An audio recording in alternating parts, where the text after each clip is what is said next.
Pada zaman dahulu, di sebuah desa bernama Pantai Air Manis di Sumatera Barat, hiduplah seorang janda yang memiliki seorang anak laki-laki yang bernama Malin Kundang. Sejak kecil, Malin Kundang telah terbiasa melakukan berbagai pekerjaan yang menghasilkan uang. Namun, upah diterimanya hanyalah kecil. Malin Kundang berpikir bahwa hanya dengan merantau akan dapat mengubah kehidupannya menjadi lebih baik. Ia pun segera meminta restu kepada ibunya untuk pergi merantau. Ma, Malin minta restu ingin bekerja ke negeri orang. Apakah kamu yakin, Malin, meninggalkan emak dan tua ini di rumah sendirian? Ma, sebenarnya Malin tidak tega, tapi Malin ingin mengubah nasib keluarga kita. Baiklah, jika itu keputusanmu, Malin. Ibu akan memberikan restu dan doa ibu menyertai langkahmu. Akhirnya, Malin pun diberi restu oleh ibunya untuk pergi merantau.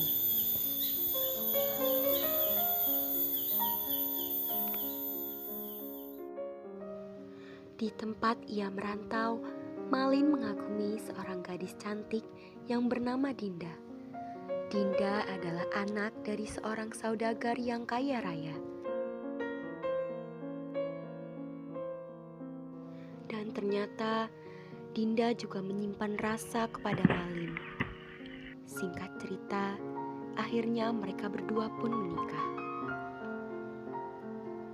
Di suatu ketika, Dinda bertanya kepada Malin tentang rencana pulang kampung untuk liburan kali ini. Lalu, Malin bertanya, kampung siapa yang akan kita kunjungi? Istriku, kita akan pergi kemana? Yang pasti bukan kampungku lah. Kampungku ya di sini. Lalu kita akan pergi kemana? Aku ingin ke kampungmu. Apa? Buat apa kita liburan ke kampungku? Apa salahnya? Aku hanya ingin bertemu dengan ibumu. Sudah berapa kali aku bilang, ibuku sudah tiada. Ya sudah, aku hanya ingin melihat rumah masa kecilmu. Tak usahlah, buat apa kita liburan ke kampungku? Lebih baik kita liburan di rumah aja.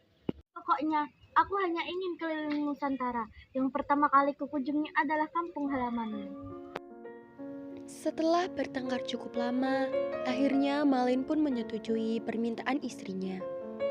Pada saat itu, Ibu Malin sedang memikirkan anaknya yang berjanji untuk pulang ke kampung halaman setelah mendapatkan pekerjaan di negeri orang. Kemudian, tiba-tiba datanglah seorang wanita dengan wajah dan suara yang begitu menampakkan kegembiraan, dengan tujuan ingin memberitahukan kepada Ibu Malin bahwa anaknya sudah kembali. Mbak! Mbak! Mbak, anakmu sudah pulang, Mbak. Anakmu pulang menggunakan kapal.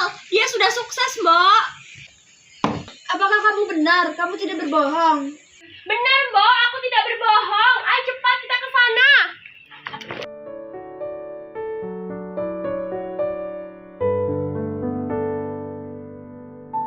Begitu terkejutnya Ibu Malin ketika melihat sebuah kapal yang sangat besar berada di tepi pantai, yang di dalamnya terdapat Malin Kundang bersama istrinya. Setelah turun dari kapal, Ibu Malin pun langsung menghampirinya. Malin, ini siapa Malin? Apakah kamu mengenalinya? Aku tidak mengenali ibu ini. Aku ibumu, Malin, yang melahirkanmu. Kau bukan ibuku. Ibuku sudah tiada. Jika ibuku masih hidup, dia tidak seburuk rupa ini. Anak yang kutunggu-tunggu sudah pulang, tapi dia bukan memelukku, dia mengolokku. Ah, angin kelabu, berubahlah menjadi gemuruh. Hujan, turunlah. Ombak, bergulunglah. Ibu Malin merasa sangat sedih dan marah. Ia pun berdoa kepada Tuhan dan menyumpahi Malin agar dikutuk menjadi batu. Ya Tuhan, jika dia bukan anakku, maka maafkanlah. Namun, jika dia anakku, hukumlah.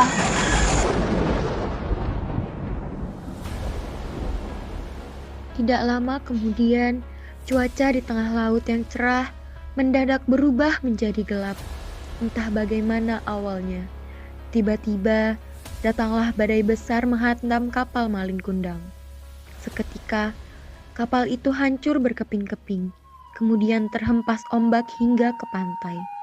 Keesokan harinya, di kaki bukit terlihat kepingan kapal yang telah menjadi batu.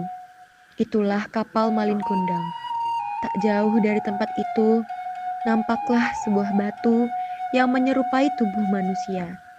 Konon, itulah tubuh Malin Kundang, anak durhaka, yang terkena kutukan ibunya menjadi batu.